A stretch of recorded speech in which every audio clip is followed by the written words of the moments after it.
It may look like I'm on the top of a grassy knoll, but no. I am actually in Lincoln Center in the middle of Midtown Manhattan, New York City. This is a man-made grassy knoll. It's pretty crazy here in Lincoln Center. And New York City has got all sorts of cool stuff like this. Today we are going to discuss how to make decisions like a leader. Hang on, there's stairs on this grassy knoll. This will be a little bouncy for another moment and I get to hit the bottom. All right, there we go. Okay, how decisions are made by powerful leaders specifically. We're gonna talk about what you should be doing when you have this important decisions to make sure your process of making these decisions is strong, like a real leader. Let's talk about how strong leaders make decisions. Now, I am a fan of Teddy Roosevelt, the former president of the United States. And he used to say, speak softly and carry a big stick. What exactly does that mean? Well, you could get two things out of that statement. Number one, keep your cards hidden. Don't tell people what to expect of you. Keep a little bit of mystery there. So, I'm gonna give you an example of what not to do based on a lesson learned when I was probably about 8 or 9 years old in grade school. I was sitting on the school bus. Kid next to me took some keys or something sharp and cut a hole in the seat in front of us. I'm like, dude, what are you doing? You're gonna get in trouble. He's like, then he was like all up in my face about it. So I said, you know what, I'm gonna tell on you. Famous last words. Never, ever, ever tell someone you're gonna tell on them, because what did he do? Bus driver, me, just cut a hole in the seat. He literally said I did it on that moment because he knew what I was about to do. I gave up my cards. All right, I learned the hard way. Actually, my mother learned the hard way. She got a bill for that seat. But that's not the point. Listen, you can't give up your cards. That's the number one thing. Speak softly, carry a big stick, but don't let the size of your stick be known until you pull out them cards. Now, how does that interpret into real world situations, which is the other element of speak softly, carry a big stick? You gotta have your ammunition waiting for you. That's the big stick we're talking about. All right, for a random example, and I have done this on, I believe, 2 occasions in my career, 2 that I can remember, maybe there were more. Someone is a service provider. They decide they're not going to provide their service to you. You stop paying them because, sorry, that bus is noisy. Welcome to New York City in all its glory and all its noise. Here comes another big truck that's going to be noisy. All right, so, holy cow. I'm just jaywalking like a real New Yorker. Hang on. All right, so now let's say you have a service provider. They are not providing their service satisfactorily. You decide you're not gonna pay them. Why should you? Oh my God, this construction. I'm gonna go that way. All right, you decide you're not gonna pay them because they're not doing the work, which is justified. And they turn around and they try to sue you to get that money back. So let's say you owed them $1,000, $2,000, let's say, right? Random figures. This is not what I went through. I'm just throwing that out there. You owe them $2,000, so they say. You don't feel they worked for that money. What do you do when they sue you for that $2,000? You countersue them and tell them, because you didn't do the work, we lost a client worth $200,000, and that's how much you sue them for. They sue you for $2,000, you countersue them for $200,000. Right there. Speak softly, carry a big stick. Every time, the 2 times I did that, both times, they dropped the suit, obviously, because that scares the life out of them. Now, why is that significant? Number one, I could have ruined that. If they would have turned around and said, I'm gonna sue you for the amount you owe me, and I would have turned around, yeah, well, I'm gonna sue you for more, what would they do? They would be prepared for that amount, and they might not have dropped the suit. They might have taken a different choice of action. The whole idea is you don't give up your cards, but you carry a real big stick if you should need it. That's a tactic for an extreme scenario. How do you avoid getting into those tactics? How do you make decisions like a strong leader? Oh my God, that refrigeration truck is so loud. Everything in New York City is loud. All right, how do you make decisions that are strong, like a leader who knows what they're doing and doesn't get himself into those situations? First of all, if you make enough decisions, you will get yourself into those situations. You can't avoid all of them, but you can make educated decisions. Now, the question now first is how educated of a decision do you need to make at any point? That sounds like kind of stupid, like you're gonna go, you wanna think it through as much as possible, but no. Not making a decision is a decision in itself when you don't have an action. So how does that figure into here? Well, the faster you make a decision, the better sometimes things turn out. Even if you know that a percentage of the time you're gonna be wrong, if the majority of the time you're gonna be right, sometimes that's the better thing. Make fast decisions instead of noise, sorry. Make fast decisions instead of well thought out ones. Sometimes can end up ahead. You have to decide fast versus well thought out. That's the first thing. How much research do you need to do before you jump into whatever it is you're doing? Okay, and then the way to analyze that in a logical manner is, what if you're wrong? What exactly is the worst case scenario if you are wrong? What happens if your decision was the wrong one? What will be the likely outcome?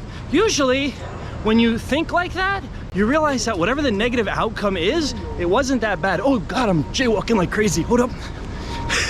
The light just changed on me.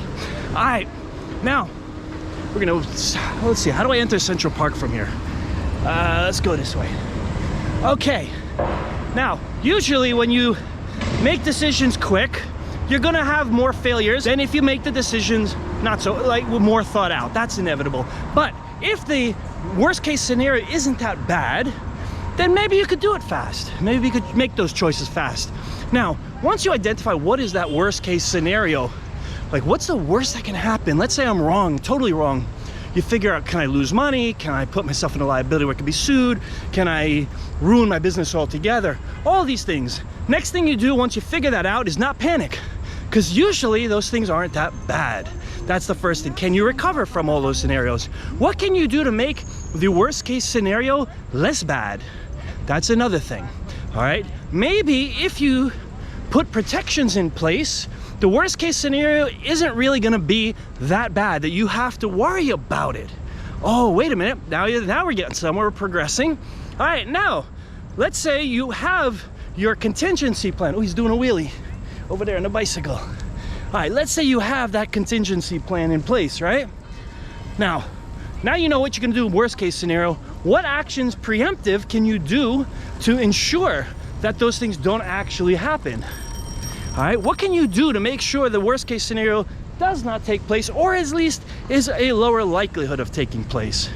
Okay, can you do things preemptively? Are there actions that will help you in your pursuit of whatever agreement you're trying to decide on? Most important is that you stand behind whatever decision you make as being the most likely to be the correct decision. Now, it doesn't mean you are gonna always be correct. In fact, it's totally okay if you're sometimes not correct, as long as most of the time you're making the right decisions. And if you're not sure if it's the right decision, you think someone else can potentially figure that out better than you, consult with that person. Make that something you do considerably. Someone else knows more about whatever the issue is, consult with them. Don't just make the decision on your own. However, once you make that decision, you stick with it and you're happy with whatever the outcome is, even when it's a negative outcome. It's totally okay, and it's totally okay to stay happy and upbeat no matter what happens. You gotta have thick skin as a leader of any organization. It's important that you always are strong and powerful and thick-skinned and nothing bothers you, okay? So, like, to give a really extreme example, I got a friend of mine, he visits prisons to uplift the prisoners. I kid you not, he does this. He feels that this is his mission in life. Now, what does he do? He usually goes in there and talks to them and sort of just brightens up their day. So he told me that he was once in a prison for people on death row. Yeah, seriously, people at the end of their lives. He explained the way it looked. It sounded terribly depressing, the entire prison, with dimly lit rooms and very tight bars. He could barely even talk to them through these little thin bars. And he explained that he was able, though, with the permission of obviously the guards, to put his hands through the bars and take hold of the other person's hands and start singing with them, like dancing through the bars, basically, and really singing and really belting it out.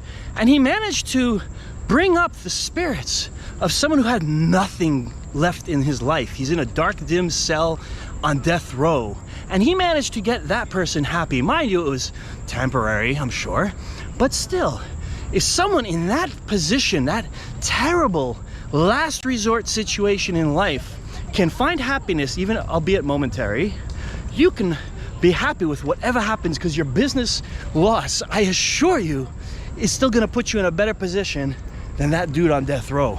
But think about that. So you gotta be grateful for what you got, and you can't panic when you lose what you got. You can always build that up again if it's a business, okay? Most business losses are not lifelong, okay? You can recover from them. Might be hard, might be difficult, but you absolutely can recover. Hold on, this ground over here is really, really sketchy. I wanna drop into a hole and fall down. Now, another aspect that's important with the decision-making process is how perfect does every decision you do have to be? Yeah, that's really short, by the way. How perfect do you have to have the decisions? Can it be good enough, or are you seeking perfection? You know what? I'm gonna go this way because this looks like a lot of fun to walk through. All right, I think, if I don't go flat on my face here in Central Park. Okay, so, whoa. This is harder than expected. All right, so now, good enough versus perfection. When you make your decisions, are you seeking perfection, or can you be satisfied with a good enough result? What if what you're doing doesn't require perfection? What if it's okay to be, good enough? You have to figure that out, because that determines whether you need to spend a lot of time Well, I caught myself, but not the camera. Take two. All right, that was a bad idea. One of those rocks up there was super slippery. I went flying, I caught myself, but the camera went, whew, gone. It was, I just sort of launched out of my hand to free my hand up to catch myself, so I don't go flying. All right, that was a bad idea. Anyway, I'm on steady ground now, and let's finish what we're talking about, okay? First thing with the decision-making process is, okay, how important is it that you make the decision correct versus make the decision quick? Meaning, do you do research? Do you have to research it? Or does a fast decision work out better? Are you going to really regret an imperfect decision, or can it be just good enough? Is that okay? Because if it is good enough, sometimes the fast decision process is better, okay, than the well thought out one. Because when you don't make decisions, that's also a decision in itself. That time you lose could be used maybe in some other way to benefit you. Now, what other aspect is important to think about here? What if you're wrong? What is the outcome if you're wrong? Analyze, is a bad decision going to be so bad, or is it going to be just still be better than not doing anything? Okay, decide which decision you'd rather be wrong about. Would you rather be wrong about doing the deal, or would you rather be wrong about missing out on the deal? There's always that aspect, okay? If you think too much, you might miss the whole deal altogether. I don't know. Depends on what it is you're doing. But you always want to think about what is the worst scenario and what happens if I'm wrong. The most important thing to summarize: speak softly, carry a big stick, be confident in your decisions. Do not make decisions that you're not comfortable with doing unless you're comfortable being wrong, and then that's okay too. All right, this is the way powerful leaders make decisions, usually very quickly, usually on the cuff, unless they need research time. Then you decide how much research is really necessary. Is it necessary to have perfection in the results of this choice, or is good enough good enough? On those final notes, I want to thank you all for watching. I hope you enjoyed this video. Please share, like, and subscribe. Share with everybody you know. Even if you think I'm wrong, share it anyway. Come out to Central Park or Lincoln Center, where I started. All right, and I'll see y'all in the next video. Yeah!